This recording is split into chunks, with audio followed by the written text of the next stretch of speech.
Então vamos lá trabalhar com memoriais finais. E o que nós precisamos entender inicialmente de memoriais finais? O que isso tem de importante e até mesmo explicar para você por que isso tem caído tanto na prova da OAB. Por que tem sido muito frequente a cobrança dos memoriais finais. Acompanhe comigo o seguinte raciocínio, apenas para que você possa se situar na confecção da sua peça. Até 2008, os nossos ritos procedimentais tratavam esse momento aqui como o momento das alegações finais, ou seja, era a última oportunidade das partes se manifestarem no processo antes do juiz proferir uma sentença. Pois bem, em 2008, buscando uma celeridade no processo, nos ritos procedimentais, o legislador alterou os procedimentos e trouxe como a maior inovação o que passou-se a chamar de audiência una. Ou seja, nós teríamos todos os atos praticados em uma única audiência. Em uma única audiência nós ouviríamos a vítima, ouviríamos as testemunhas de acusação, testemunhas de defesa, interrogávamos o réu e ao final procede-se aos debates. Olha que coisa interessante, olha que novidade a gente traz para vocês. Na audiência procede-se aos debates. E acredite, eu não estou falando do plenário do júri, eu estou falando mesmo da audiência de instrução no rito ordinário. Por que isso? Porque ao final do interrogatório, ao promotor é reservado ali 20 minutos para os seus debates finais, em seguida 20 minutos para a defesa. Se houver assistente de acusação depois do promotor, 10 minutos para o assistente, acresce esses 10 minutos no tempo da defesa e o juiz daria a sentença em audiência. Pois bem, essa era a ideia da lei. Eu já fiz muitas audiências em que isso aconteceu dessa forma, mas ocorre que em razão da quantidade de serviços que algumas comarcas têm, isso ficou inviável para o juiz. Porque enquanto o juiz ficava ali ouvindo as partes fazer os seus debates e depois ele ter que dar sentença, ele concedia o prazo para que esses debates fossem feitos por escrito, essas alegações fossem feitas por escrito, e ele já ia fazer outra audiência naquele tempo, né? Então nós tivemos basicamente aí uma lei que na realidade, na prática, ela teve dificuldade de se amoldar à realidade das comarcas. Em muitas ainda a gente vê que acontece, mas para outras ainda é uma utopia, ainda é um sonho ter essa audiência una, resolvendo tudo na mesma audiência. Um outro fator é porque a própria lei definiu que se as partes ali na audiência, ao final do interrogatório do réu, pleitear alguma diligência. Como assim, professor? Imagine, no final da audiência, o promotor ou a defesa pede uma diligência, uma perícia, para apurar um fato que surgiu na audiência. Esse fato não era conhecido antes, ele surgiu na audiência. Imagine, por exemplo, que o réu diga que no dia dos fatos ele estava sendo submetido a uma cirurgia odontológica. Ele estava no dentista ali fazendo uma cirurgia.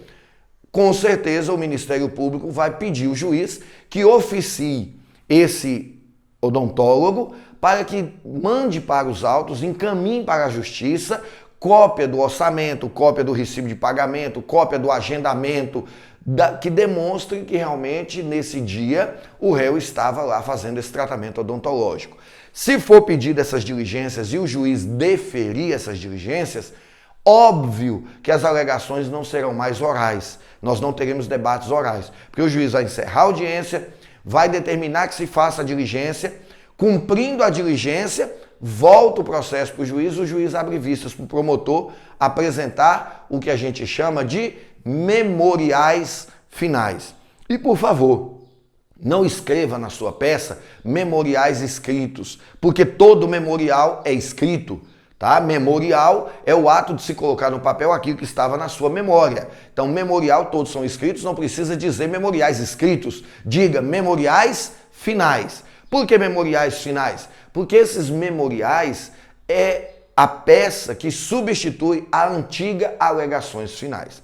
Embora no Código ainda há artigos que o legislador mencione o termo alegações finais. Mas o mais correto hoje é dizer memoriais finais. E todo mundo vai saber que você está se referindo à última oportunidade que o promotor ou a defesa tem para falar nos autos. Bacana? A previsão desses memoriais finais está lá no artigo 403, né, do parágrafo 3º do Código de Processo Penal, quando se refere ao rito ordinário. Mas observe com atenção. No rito do júri, a audiência una está prevista no artigo 411. No rito do júri, a audiência una está prevista no artigo 411. Nesse artigo 411, é dito que, ao final do interrogatório, serão procedidos os debates. Tudo bem, orais. Só que, no rito do júri, a lei não previu a possibilidade de substituir os debates orais por memoriais finais. Quando isso é feito, atendendo a pedido das partes, o juiz o faz por analogia ao artigo 403, parágrafo 3º. Bacana?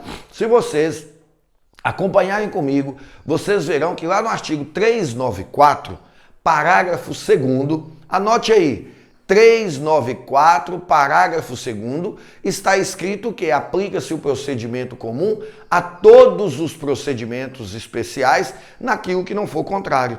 Então é com base aí nessa previsão que nós podemos pegar a previsão do 403, parágrafo 3º, lá do rito ordinário, que diz que o juiz poderá conceder às partes o prazo de 5 dias para fazer os memoriais finais e usar essa previsão para o rito do júri. Bacana? Até aí tudo tranquilo? Então, beleza, essa é basicamente são as noções introdutórias da nossa aula. Você saber entender a previsão, onde é que está os memoriais finais no nosso código. Beleza? Então vejam só, outra coisa importante que eu quero falar para você é que eu já deixei até pronto aqui no quadro e você vai se lembrar da nossa aula de resposta à acusação. Nós trabalhamos muito com essa sequência aqui, não é? É lógico que na aula passada nós estávamos falando aqui de resposta à acusação. Pela sequência de atos, você percebe que nós estamos diante de um rito ordinário. Ah, professor, por que eu percebo isso? Por causa da absolvição sumária aqui. Nós não temos absolvição sumária nessa fase ali, se fosse rito do júri. Então, o que eu pretendo fazer hoje com vocês? Eu pretendo trabalhar primeiro o rito ordinário, explicar tudo sobre alegações, sobre memoriais, e ao final eu faço apenas as adaptações para o rito do júri. Bacana? Então, olha só, o nosso rito ordinário, ele tem a seguinte lógica. A gente começa com a denúncia, o juiz recebe a denúncia, cita o réu apresenta a resposta à acusação, o juiz analisa se é a hipótese de absolver sumariamente, se absolver o processo acaba aqui. Em não absolvendo, nós vamos para a audiência, né? Audiência de instrução, essa está lá no artigo 400 do CPP. Aí depois nós teremos os memoriais e a sentença. Bacana? Tudo bem. Você vai perceber mais tarde, quando eu explicar, que no rito do júri não tem essa absolvição sumária aqui, e aqui essa sentença pode não ser sentença. Pode ser pronúncia, impronúncia ou desclassificação. Só será sentença quando nós estivermos nos referindo à absolvição sumária, que no júri é lá no final, mas nós vamos falar isso daqui a pouquinho para vocês. O que eu quero que nesse momento você entenda juntamente comigo é que os memoriais que nós fizermos no rito ordinário, eles têm um escopo, um objetivo completamente diferente dos memoriais que nós fizermos no rito do júri. Olha só, por que os memoriais no rito ordinário têm uma diferença básica do rito do júri? Primeira coisa, porque no rito ordinário, a minha intenção, o meu escopo, o meu objetivo é pleitear a absolvição do meu cliente, mesmo que seja fundamentada no indúbio pro réu. Havendo dúvida, absolve-se o réu. Não é isso? E você, se já leu, se já estudou um pouco da base principiológica do processo penal, sabe que o indúbio pro réu é um princípio inerente a todo cidadão, em razão de que o ônus de provar que o réu está errado é do Estado. E por que isso? Porque há a favor de todo cidadão uma presunção de inocência. E eu já expliquei em outros momentos, você pode acompanhar no nosso portal, nós temos aulas de princípios processuais, eu já expliquei que o princípio da presunção de inocência é o princípio segundo o qual, até que o Estado produza uma sentença condenatória transitada em julgado, o réu deve ser tratado como inocente, é um dever de tratamento. Por quê? Porque presume-se que o réu seja inocente. Se o Estado quer descaracterizar essa inocência, que ele prove. Se no decorrer de todo o processo, com todo o aparato de que o Estado dispõe, ele não conseguiu fazer essa prova, a dúvida deve beneficiar o réu. É daí que nasce o indúbio pro réu. Havendo dúvida, absolve-se o réu. Bacana? Agora olha só, isso no rito ordinário. Porque mais tarde eu vou explicar para vocês, mas eu estou aqui apenas antecipando e situando você na nossa aula de hoje. No rito do júri, você vai ter que tomar muito cuidado, porque no rito do júri, nos memoriais finais, se tiver dúvida, o réu não será absolvido.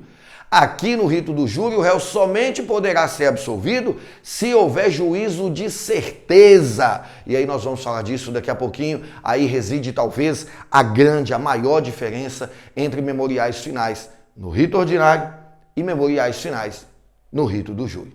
Bacana? Então vamos nos acompanhar, vamos começar nossa aula especificadamente sobre memoriais finais no rito ordinário. Primeira coisa que eu quero que você entenda, como nós vamos identificar essa peça? Acredite, talvez seja, a exemplo da peça de ontem, as mais fáceis peças de serem identificadas. Não tenho dúvida nenhuma que a resposta à acusação e os memoriais finais são as peças mais fáceis de serem identificadas. Por que isso? Ontem eu dizia para você que você vai perceber que é memoriais finais porque fala que denunciou o réu, citou o réu, recebeu a denúncia, citou o réu e não fala mais nada. Não é isso? Se não fala mais nada, a peça é resposta à acusação. A questão chave da resposta à acusação é você saber que o réu foi citado, mas não falou nada de audiência, não falou nada de absolvição. Aí é resposta. Mas olha só, para você identificar que o caso está te trazendo uma alegação final, basta você entender o seguinte: foi realizada uma audiência. Essa é a palavra-chave. Foi realizada uma audiência. Meu amigo, preste atenção. Se foi realizada a audiência, lógico que não pode ser resposta à acusação. Resposta à acusação ficou para trás. Se foi realizada uma audiência, a questão em qualquer momento te disse que foi realizada uma audiência, então acredite, é possível que você esteja com a peça memoriais finais. Mas por que é possível, professor? Porque você vai observar se lá nada disse a respeito de sentença. Fez audiência, mas não tem sentença, memoriais finais, batata, bingo, você fechou, você já identificou sua peça. Olha a questão, falou de audiência, mas nada mencionou sobre sentença. Falou de audiência, mas o juiz ainda não proferiu sentença. É memoriais finais. E aí você vai ver na aula de amanhã, que nós vamos passar para você, que falou de audiência, falou de sentença, é recurso. Aí é tranquilo, mas nós vamos trabalhar isso depois. Falou de audiência, não falou de sentença, memoriais finais. Falou e não falou.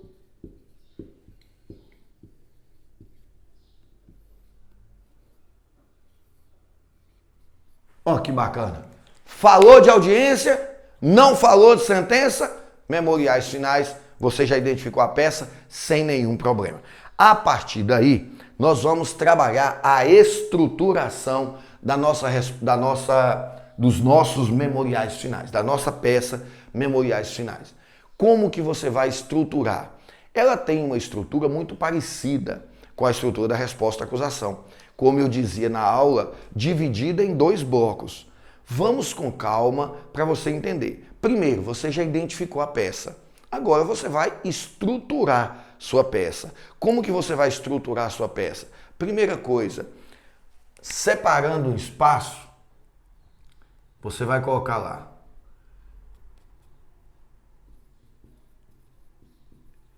endereçamento. O que eu chamo a atenção no endereçamento? Você tem que ficar atento ao endereçamento, tem que ficar atenta em razão da competência. Por que isso? Porque se você está apresentando memoriais finais, significa que o promotor já apresentou memoriais finais, significa que o juiz já recebeu a denúncia, já teve audiência. A questão provavelmente já te informou em qual vara está tramitando este processo, né? Então, se você já tem essa informação, cuidado, o endereçamento não pode ser algo vago, né? Se lá está falando que o juiz da primeira vara criminal fez isso e tal, você já sabe que a sua competência é a primeira vara criminal. Agora, pode ser, é possível que aconteça, de a questão omitir. A questão não mencionar nada a respeito de vara, nem de secretaria, nem de comarca. Então, tudo bem, sem problema nenhum. Você vai colocar: excelentíssimo senhor doutor juiz de direito da... pontinho, pontinho.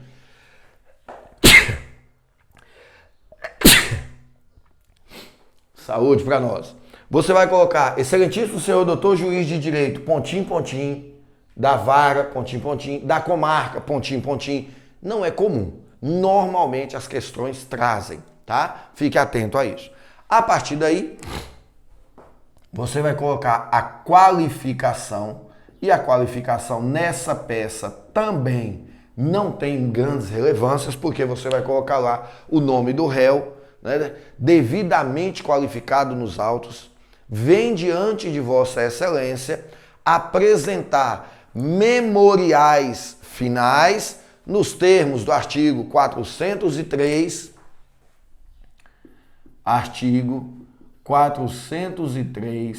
parágrafo 3º do CPP. E aí você coloca, com base nos seguintes termos. O que vem na sequência? Dos fatos.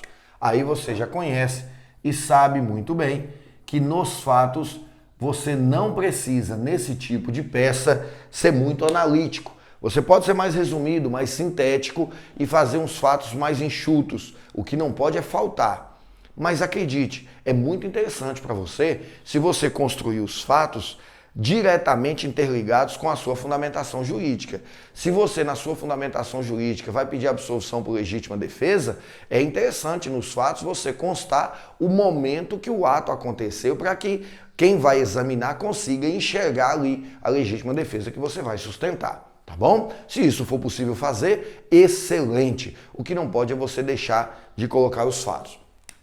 Agora, quando nós colocamos lá do direito, e aí alguns preferem chamar da fundamentação jurídica, tanto faz, aí eu começo a chamar a atenção de vocês, porque nós estamos diante do que será basicamente o coração da nossa aula, é entender os blocos que nós temos que trabalhar no direito, tanto as questões preliminares quanto as questões de mérito. E você vai se lembrar que eu expliquei isso para vocês quando nós falamos de resposta à acusação.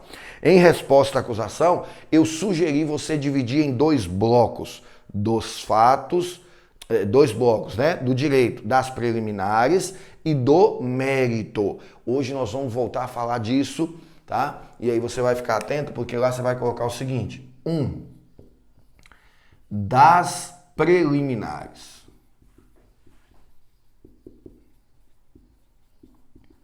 Ou você pode colocar preliminarmente, tanto faz. O que você vai colocar nas questões preliminares? Tudo que ocorreu antes da audiência e que ficou errado, você vai arguir como preliminar. Mas cuidado, você não pode cometer a seguinte falha, e prestem atenção que isso é muito importante. É lógico que você não vai arguir em preliminares de memoriais finais pedindo o juiz para não receber a denúncia, pedindo o juiz para anular o recebimento da denúncia, pedindo o juiz para aplicar a suspensão condicional do processo. Pelo amor de Deus, isso aí não, né? Isso aí você já trabalhou em resposta à acusação. Não faz nenhum sentido, se eu já estou aqui em memoriais finais, faltando só o juiz dar a sentença, eu vou pedir para suspender o processo? Eu vou pedir suspensão condicional do processo? É lógico que não tem nenhum sentido, né? Então, vou pedir absolvição sumária? Eu já estou aqui em memoriais, não faz nenhum sentido. Mas existem nulidades que você arguiu na resposta à acusação e que você pode arguir aqui também em memoriais finais. Aliás, deve. Lembra daquela prova ilícita que foi produzida no inquérito, aquele reconhecimento, aquela perícia que foi feita em desconformidade com a lei, aquele documento que é nulo, é um documento ilícito, tudo isso você pode arguir como preliminares. Mas acredite, nas nossas provas, que eu já tenho acompanhado aí, a FGV tem cobrado muito nessas preliminares aqui, nulidades na audiência. Olha só que interessante, nulidades na audiência. Ou seja, você vai arguir nulidades relacionadas a fatos que aconteceram na audiência e que você entende que tem o condão, tem a finalidade de anular o processo. Tá bom? Principalmente se ficar caracterizada a violação de algum princípio constitucional. Violou a ampla defesa, violou o contraditório, violou a presunção de inocência, violou o devido processo legal. Tudo isso você pode alegar aqui em preliminares. Vou citar para vocês as mais comuns dessas nulidades. A primeira delas, o uso de algemas. Se a questão te trouxer isso, fique atento, é uma nulidade que deve ser alegada. Por quê? Porque viola a súmula vinculante número 11. Se é vinculante, é lógico que eu estou falando de súmula do STF. E o que diz a súmula vinculante número 11? Que o uso de algemas deve ser justificado e ele é excepcional. Não se pode deixar a pessoa algemada simplesmente por deixar, já que isso viola a dignidade da pessoa humana. Né? Não faz nenhum sentido e o STF já tem anulado vários processos a partir da audiência em que o réu foi interrogado algemado. Olha só, fique atento a isso. Se aparecer isso na sua prova, o réu foi interrogado algemado, é bem provável, se nós não tivermos na questão uma fundamentação idônea do juiz para essa realização de audiência de interrogatório algemado, esse processo será anulado. Então você vai arguir nulidade porque seu cliente foi ouvido algemado, muito embora você tenha pedido para não ser. Uma outra situação que eu quero que vocês anotem aí é entrevista com o réu.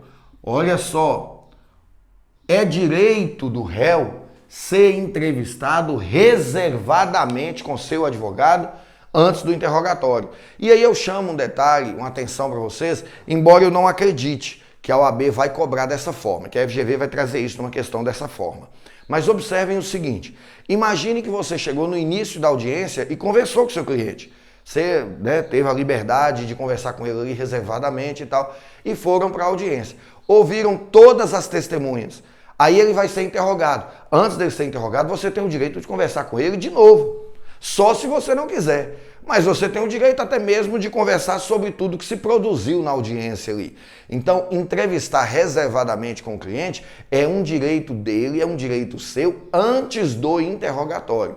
Se você pediu para se entrevistar reservadamente com o juiz e não conseguiu, é uma nulidade. Eu nunca vi em prova, mas é possível que caia uma hora, a situação de que o juiz, o advogado pede para entrevistar reservadamente com o réu e o juiz fala que vai dar ele o direito de conversar, mas não tem como ser reservadamente porque o fórum não dispõe de uma sala exclusiva para eles conversarem. Eles vão ter que conversar ali na frente de todo mundo. É lógico que nós estamos diante de uma nulidade. Para vocês terem uma ideia da importância disso, não é desrespeitando o juiz, muito antes, pelo contrário. Parte-se da ideia de que um juiz que age dessa forma é um juiz extremamente sensato. Eu pedi para me entrevistar reservadamente com o meu cliente numa audiência e o juiz disse que não tinha sala apropriada, mas que ele se dispunha a sair da sala. E eu pedi. Aí saiu da sala de audiência, juiz, promotor, agente penitenciário, servidor, foi tudo lá pro corredor. Ficou lá no corredor do fórum e eu lá dentro da sala de audiência, sozinho, entrevistando com o meu cliente. É um direito dele, tá? Se isso foi violado, lógico que você pode arguir aí como nulidade. Uma outra situação muito comum de acontecer nas audiências é uma inversão na ordem dos depoimentos. Por que isso? Aí você vai lembrar e vai fazer uma remissão lá no seu código, né? Aquelas remissões que eu sempre peço para você fazer. Artigo 400 do CPP fala que tem uma ordem para as testemunhas ser ouvidas. Na audiência de instrução e julgamento, a ser realizada no prazo de 60 dias, está lá no artigo 400, a ser realizada no prazo de 60 dias, tomar-se-á depoimento da vítima, acho que é do ofendido que fala, do ofendido, das testemunhas de acusação e de defesa, nessa ordem, ressalvado o disposto no artigo 222 desse código.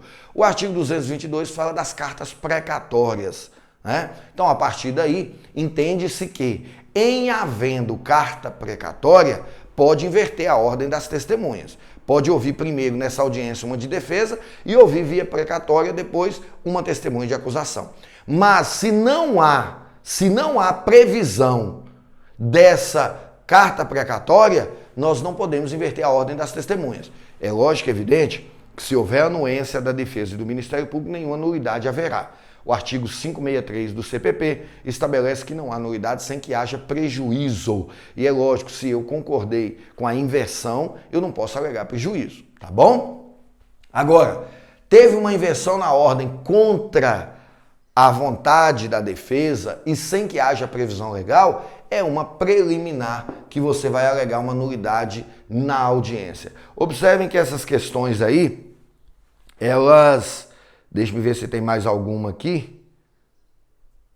Não, é basicamente essas. No material seus aí eu coloquei essas e mais alguns exemplos aí de nulidades na audiência. É comum você fazer uma pergunta, o juiz indeferir, você pede para constar na ata, você só vai poder alegar em alegações finais aquilo que você pediu para constar na ata.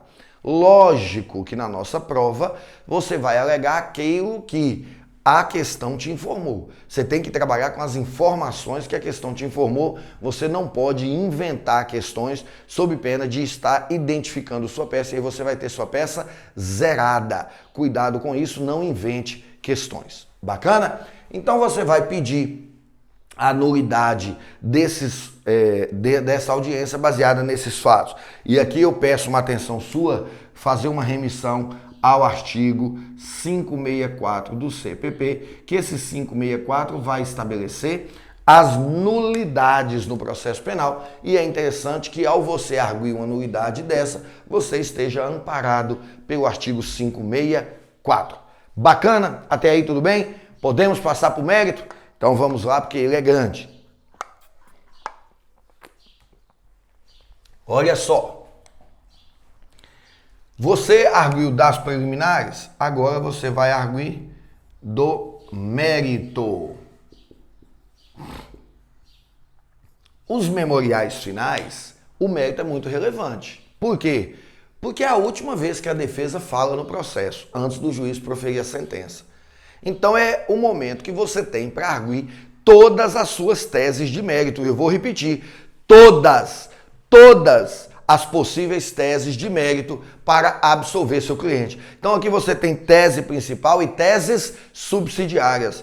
Em um rápido resumo, eu digo para vocês, porque depois eu quero estratificar isso aqui, você pode pedir absolvição. Se o juiz entender de não absolver, você pode pedir para desclassificar. Se o juiz entender de não desclassificar, você pode pedir para conceder uma pena menor. Se o juiz entender de não conceder uma pena menor, você pode pedir ao juiz para fixar um regime menos gravoso. Então tem vários institutos de mérito que você pode pedir. Bacana? Lembrando, a exemplo do que falamos na aula de ontem, tá? Na aula de resposta à acusação, fique atento a um detalhe. Se você tiver tese de prescrição, essa tese será arguida em preliminar. Fique atento a isso, nós já falamos disso na resposta à acusação, o raciocínio é o mesmo que se aplica aqui. Prescrição é mérito, mas você alega como preliminar, por quê? Porque ela é uma preliminar que impede o juiz de adentrar as outras teses de mérito. Bacana? Mas vamos então ao mérito e para isso eu vou pedir licença a você para apagar essas questões aqui, para que a gente ganhe espaço. Porque mérito agora nós temos muitas questões para falar, então se você ainda não copiou, se você ainda não printou sua tela, dê uma pausa aí no seu computador, no seu celular, printa isso aqui para você estudar depois, embora isso aqui seja uma sequência daquele material que eu disponibilizei para você. Mas eu vou apagar aqui para ficar mais fácil de trabalhar com vocês.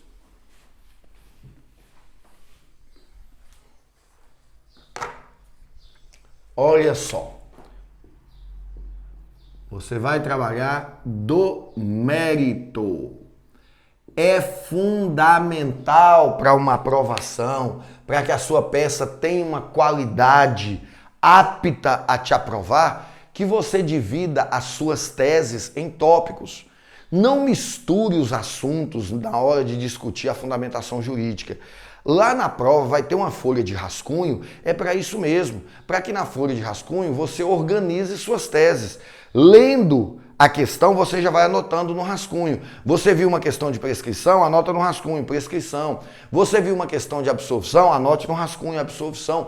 Tudo que você vê, você vai anotando para que depois você possa organizar isso aí, para que você possa trazer as teses de forma bem separada uma da outra, porque você não precisa falar muito, mas você obrigatoriamente tem que apontar o fato, ligar esse fato ao direito através de um dispositivo de lei ou de súmula, para que você possa sustentar aquela tese. Não precisa escrever muito, mas você tem que, pelo menos, apontar ali o fato e a fundamentação jurídica. Mas aí você é bom que organize isso para que tenha uma sequência lógica a sua peça. Isso facilita muito a análise da sua peça pelo examinador e com certeza garantir a sua aprovação. Bacana? Então vamos lá, vamos entender como é que você deve fazer isso.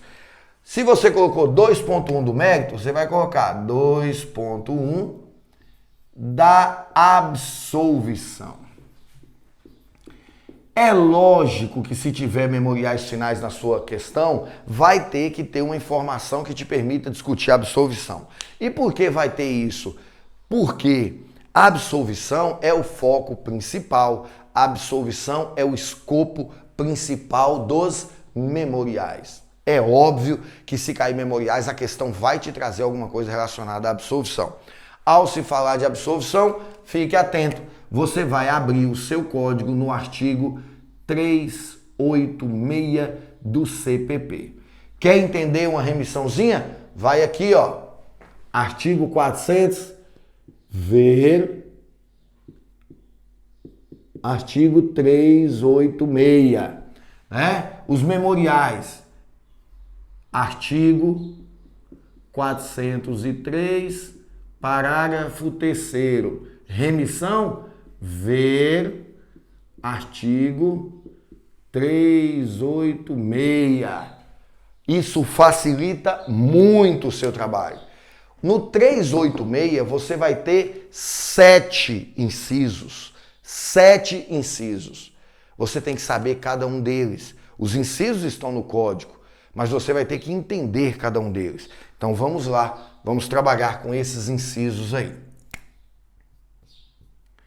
O primeiro deles diz o seguinte: olha só, o 386 diz: o juiz absolverá, é o imperativo, tá mandando, absolverá o réu mencionando a causa na parte dispositiva, desde que reconheça, inciso 1º, está provada a inexistência do fato. Olha que interessante. Inexistência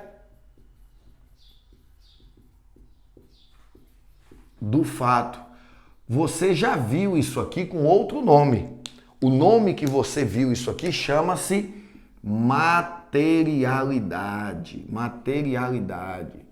Quando que você vai pedir a absolvição do seu cliente com base no 386, inciso 1º?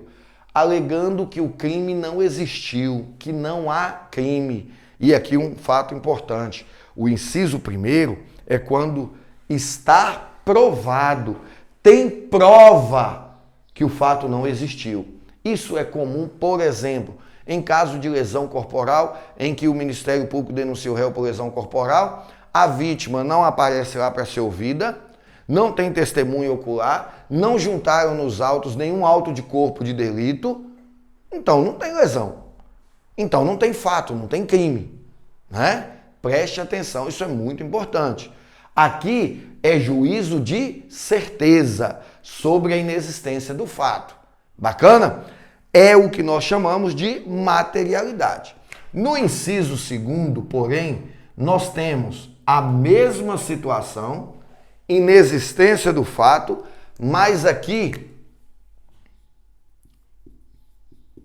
juízo de dúvida. Prestem atenção. Embora o inciso 1º e o 2º falem da mesma coisa, de materialidade, vai absolver o réu por ausência de materialidade, no inciso 1º é juízo de certeza. Está provado que o crime não aconteceu. No inciso 2º está escrito, não haver prova da existência do fato. Bom, se não há prova da existência do fato, absolve com base no indúbio pro réu. O inciso 2º aí está trazendo para você o brocardo do indúbio pro réu. Fique atento a isso aí, porque diz não haver prova da existência do fato. Olha que bacana, aí você vai entendendo e vai ficando muito fácil isso aí para você. No inciso 3º diz o seguinte, não constituiu fato infração penal. Olha só, o fato não é crime.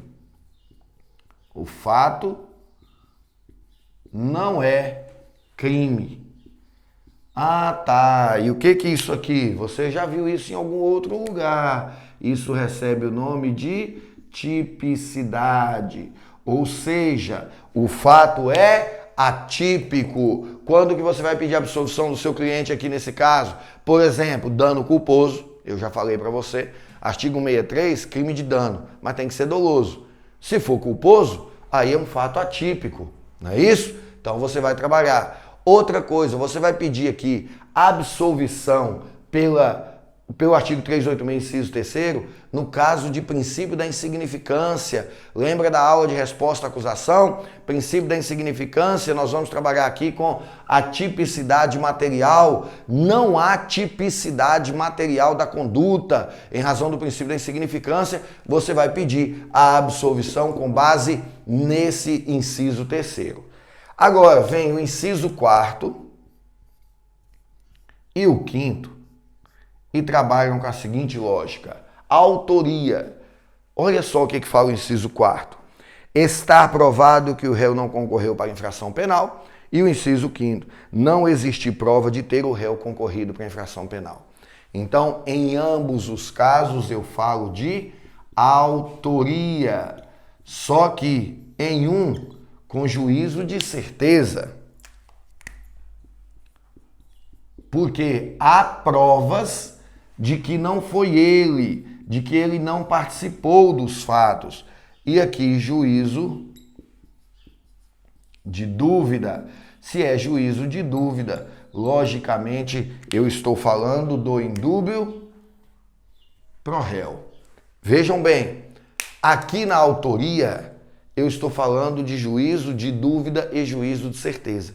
No inciso 4º, se a questão te deu elementos para afirmar com certeza que não foi ele, então você vai pedir absolvição com base no 386, inciso 4º. Tem dúvida se tem sido ele ou não? Indúbio pro réu, inciso 5º do artigo 386. E aqui faço uma remissão interessante. Nesses dois aqui, ó, você vai lá ver artigo 29 do Código Penal.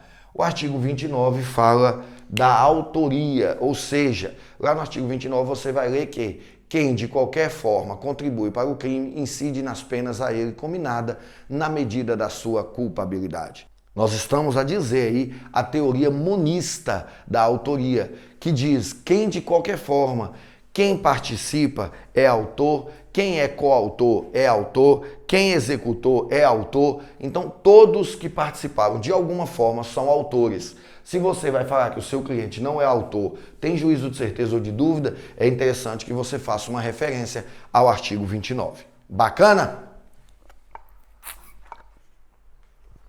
Aí você vai passar para o inciso 6º. O inciso 6º é onde você vai trabalhar com excludentes, seja de licitude e de culpabilidade. Acompanhe comigo a leitura. Existem circunstâncias que excluam o crime, por isso eu disse excludentes, ou isentem de pena o réu. Excludente de licitude, excludente de culpabilidade. E o interessante aí, o próprio artigo faz a remissão. Ele coloca entre parênteses artigo 20, que é erro de tipo, né? Artigo 21, erro sobre a ilicitude. Artigo 22, coação moral irresistível. Artigo 23, as excludentes de ilicitude. Artigo 26, as excludentes de culpabilidade. E por aí vai. Ou seja, o próprio artigo 386, inciso 6º, fez as remissões. Aí nós estamos diante das excludentes.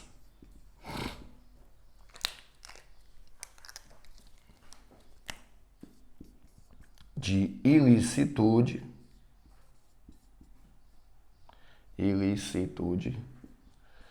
e de culpabilidade.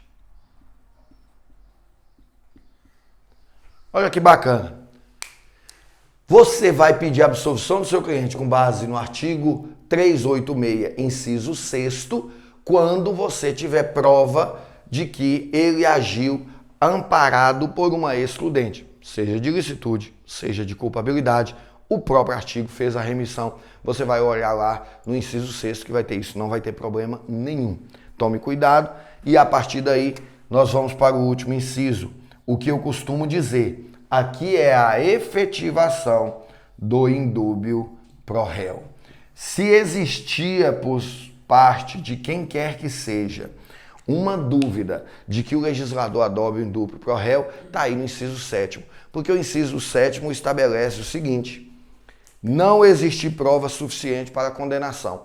Se você não conseguiu enquadrar a situação do seu cliente em nenhum desses incisos, você vai enquadrar no último. Não existe prova suficiente para condenação. Talvez não fosse nem necessário, porque nós já colocamos dúvida aqui na materialidade e dúvida na autoria. Não precisava nesse inciso 7º. Mas o legislador fez questão de reafirmar. No Brasil vigora o princípio do indúbio pro réu. E se é indúbio pro réu, se não há prova suficiente para condenar, deve ser absolvido. É isso que é a interpretação do inciso 7º. Bacana? Fechou aí? Observem, anote, print a sua tela aí, porque eu vou apagar, porque eu falei aqui das teses principais. Todo memorial que você fizer em um rito ordinário, você tem que enfrentar isso aqui. Agora acredite, nada disso aqui se aplica aos memoriais do rito do júri. Aí nós vamos falar depois. Mas do rito ordinário, todos os memoriais que você fizer, provavelmente você vai ter um desses incisos para trabalhar. Bacana? Anote aí, grave, risque, rabisque, faça seta, desenhe, colora, faz o que você quiser, porque a partir de agora eu vou apagar e nós vamos trabalhar um pouco com teses subsidiárias que são muito importantes também. Bacana? Olha que bacana, agora nós vamos falar das teses subsidiárias. Acredite, eu não sei se esse é o caso, mas muitos dos meus alunos têm uma dificuldade enorme com tese subsidiária. Então, antes de explicar ali juridicamente, vamos brincar um pouco aqui, vamos tranquilizar sua cabeça, porque eu conheço muitos que têm essa dificuldade. Que falam assim, professor, eu não sei identificar tese subsidiária na prova da OAB, não. Sabe, talvez a forma como te falaram não tenha sido a mais adequada e eu vou fazer questão de descomplicar isso para você. Imagine que você que está em casa agora, se você é casado, você vai conversar com a esposa. Se você é solteiro, talvez você vai conversar com seu pai ou com sua mãe, porque você quer fazer uma viagem no final de ano. E você está pleiteando essa viagem ou para o seu pai ou para a esposa. E aí você fala assim, eu queria ir para uma praia. Essa é a sua tese principal. Eu quero ir para uma praia. Mas você já imaginando que seu pai vai falar que não tem dinheiro, que está apertado, que uma viagem para a praia é muito caro, ou imaginando que você vai conversar com a sua esposa e a sua esposa vai falar com você que está precisando fazer uma reforma na casa, que está precisando trocar o carro, que está precisando fazer uma pós-graduação e que investir em viagem agora é um dinheiro desnecessário. A bem da verdade, se nós falarmos em viagem, eu acho que é difícil a esposa falar isso, porque toda esposa gosta de viagem, né? Mas você já leva uma tese subsidiária. Se a viagem da praia não der certo, pelo menos ir para uma fazenda de algum amigo eu queria. Olha só, ir para a fazenda de um amigo e ir para a praia não tem nada a ver uma coisa com a outra. Mas você já tem uma tese principal e uma subsidiária. Isso na nossa peça funciona da seguinte forma. A tese principal nos memoriais é sempre absolver. Eu sempre vou querer absolver meu cliente. Agora, se o juiz entender que não é caso de absolvição, ele não vai devolver o processo para ele falar assim, ó, absolveu ou não absolve não, o que você quer que faça? Eu já tenho que levar para ele a tese subsidiária, a tese que sobrou. Então as teses subsidiárias são aquelas teses marginais à tese principal. São aquelas teses que estão em torno da tese principal. A tese principal sua, absolvição. O juiz entendeu que não é caso de absolver? Então vamos trabalhar, por exemplo, com dosimetria da pena. Não tem uma ordem, você pode trabalhar com a ordem que você quiser nas teses subsidiárias. Mas o que eu quero dizer, eu vou falando aqui à medida que eu vou lembrando. Você pediu para absolver. O juiz vai condenar? Então, já que não tem jeito, deixa eu pleitear o juiz, pelo menos, reduzir essa pena. E como que eu vou pleitear essa redução de pena? Eu vou pleitear a redução de pena trabalhando com eu vou trabalhar com pena base, explicando para o juiz que a pena base deve ser fixada no mínimo legal, em razão de alguma circunstância. Isso aqui, para a sua remissão, é importante. Está lá no artigo 59 do Código Penal. Né? Você vai lembrar, se a questão te trouxe alguma coisa sobre antecedentes, sobre conduta social, se a questão te trouxe alguma coisa sobre a personalidade, sobre o comportamento da vítima, o artigo 59 vai te trazer tudo isso. Né? O comportamento da vítima, se você tem alguma questão relacionada ao motivo, né? Você vai abordar aqui. Aqui também você não pode esquecer das atenuantes. Olha que bacana! As atenuantes, você tem aqui no artigo 65 e 66 do Código Penal. Você vai pleitear as atenuantes para o seu cliente. Isso é muito importante e é muito bacana isso aí. Pessoal, fiquem atentos, observe uma coisa, eu quero fazer uma retificação. Ou melhor, uma ratificação. Eu vou complementar. Preste atenção aqui. Falando agora de atenuantes, eu lembrei da atenuante da menoridade. Como assim, professor? Embora o nosso legislador esteja votando para acabar com isso, mas ainda não virou lei esse projeto e, portanto, se você vai fazer a prova agora, em janeiro de 2018, é possível que se uma questão dessa cair, né, é possível cair e você vai responder. O artigo 65 estabelece como atenuante, a pessoa vai ter uma redução na pena, se quando ele cometeu o crime, na data do fato, ele era menor de 21 anos de idade. É lógico que para ele estar respondendo pelo fato, ele tem que ser maior de 18. Então, se ele é maior de 18 e menor de 21 anos, ele tem uma atenuante. Ele vai ter uma atenuante, está no artigo 65. Por que eu estou dando essa ênfase e quero chamar a atenção de vocês? Para que você não se esqueça de um detalhe. Ontem, quando eu dava aula de resposta à acusação, eu falei da prescrição. E aí eu trabalhei com vocês um pouco sobre a prescrição no direito penal e eu me esqueci de falar um detalhe importante. Então, preste atenção e eu vou dar um destaque a essa minha fala. Eu esqueci na aula de resposta à acusação de falar uma coisa muito importante para você e eu quero que você anote aí. Se possível, você pegue o seu material lá de resposta à acusação e anote lá também. Se na data do fato o réu tinha menos de 21 anos, o tempo de prescrição reduz-se pela metade. De novo, se na data do fato o réu tinha menos de 21 anos, o tempo de prescrição reduz-se pela metade. Para você ter uma ideia, na última prova da OAB caiu uma questão dessa, que a pessoa precisava saber a questão número 1. Não, perdão, não foi questão número 1 não, foi na prova fechada dessa prova que você fez. Perfeito, você que vai fazer prova aberta agora, na questão fechada caiu essa questão. Da redução da menoridade penal, a redução do tempo prescricional pela metade. Eu não falei isso na resposta à acusação, anote isso aí, vai lá no seu material de resposta à acusação e atualize lá. Bacana? Isso é muito importante.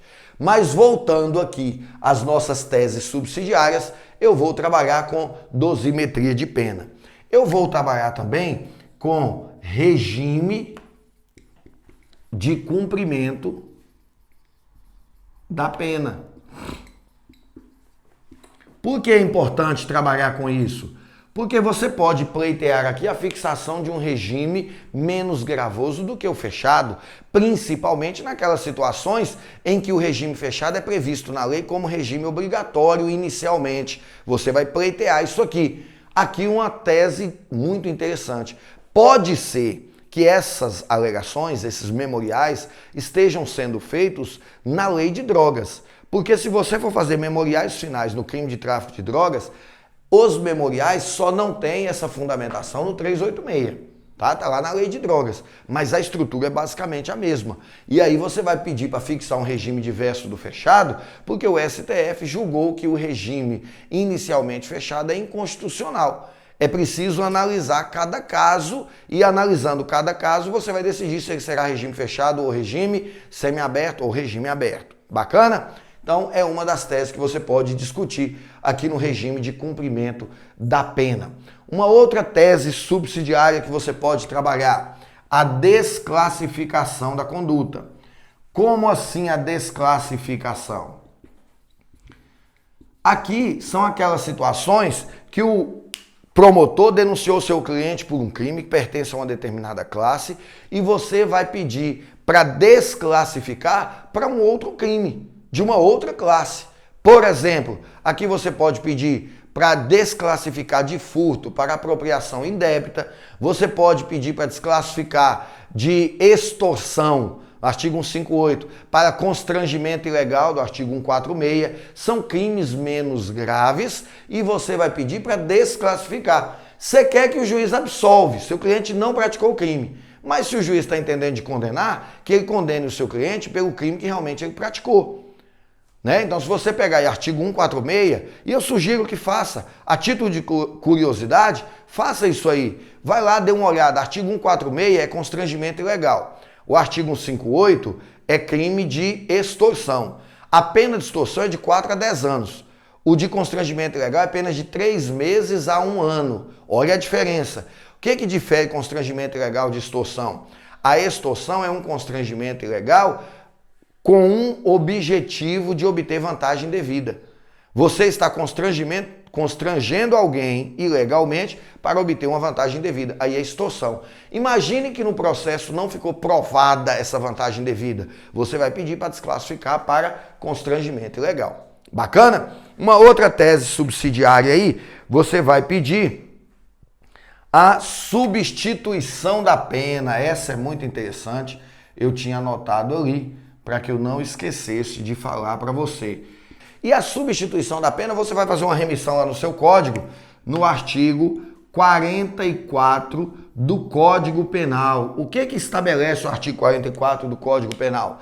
A pena privativa de liberdade será substituída por uma pena restritiva de direito se o crime foi cometido sem grave ameaça ou violência à pessoa e a pena não ultrapasse 4 anos. O que você tem que entender isso? Imagine, por exemplo, um furto, imagine um estelionato, imagine uma apropriação indébita, uso de documento falso. Você vai pedir como tese subsidiária. Você quer que absolve, Mas o juiz entendeu que é para condenar, então que ele substitua a pena por uma restritiva de direito. Você precisa colocar isso na sua prova. Se a questão te deu informações que lhe possibilite chegar a essa conclusão, você precisa pedir. Se você não pedir, você vai perder alguns pontos aí. E esses pontos podem ser muito importantes para você. Bacana? Então vejam bem. Aí nós temos aqui uma outra situação. O chamado sursi penal. Olha que nós já falamos aqui em outro momento de suspensão do processo. Agora não é suspensão do processo. Agora é suspensão da pena. É diferente. Esse aqui, a sua remissão vai te levar para o artigo 77 do Código Penal, que estabelece, se a pena não ultrapassar 2 anos, o juiz poderá suspender a pena. Preste atenção, aqui não é substituir por uma restritiva de direito, não. Aqui é suspender mesmo. O réu não vai cumprir a pena, ele vai sair de lá sem pena nenhuma para cumprir. E ele vai ficar em um período de observação, 2 anos, 3 anos, 4 anos, o juiz vai definir de acordo com a lei. E nesse período, se ele nada de errado fizer, hora que acabar o período, extingue o processo. Se ele fizer alguma coisa de errado, o processo volta e ele tem que cumprir a pena dele. Isso é sursi penal. É uma tese subsidiária muito importante. Bacana? Até aí tudo bem? Observem que a grande maioria dessas questões aqui só é possível falar no rito ordinário. Você não pode falar de dosimetria de pena no rito do júri, eu vou explicar daqui a pouco. Não tem como você falar de regime de cumprimento de pena. Desclassificação você pode falar, mas nós vamos falar disso depois. Substituição de pena e sursi penal você não vai falar no rito do júri. Isso aqui são teses subsidiárias do rito ordinário. Bacana?